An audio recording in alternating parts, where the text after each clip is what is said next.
This is Alan Farley from FX Empire. Facebook is trading at a 4-week low on Monday morning after responding to President Biden on his comments about the service killing people due to COVID-19 misinformation. Taking a look back, the stock broke out above the prior high in May of 2020, got up to about the 300 level in August and entered this fairly orderly correction, a sort of a rectangular correction, breaking out once again in April of 2021. It quickly entered this rising channel pattern, which has struck the highs here once and twice and struck the lows here 1, 2, 3 times. This sets up a target right around this 50-day moving average right here, about 334, maybe even down to about 331 incoming sessions.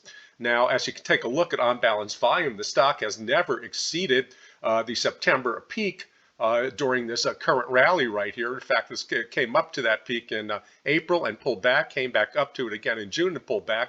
So we do have sort of a resistance line here, which sort of forecasts perhaps lower prices after it's a week from this Wednesday when Facebook reports its second quarter earnings.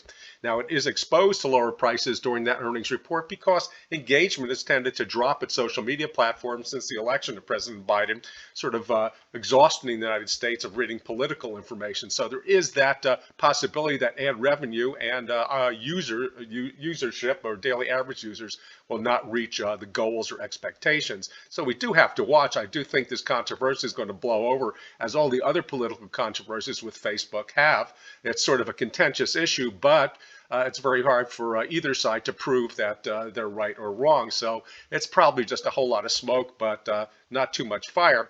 Again, however, next week is earnings, and I think that's a much bigger issue because if we do break this channel, the stock could come all the way down to 300 and test the breakout.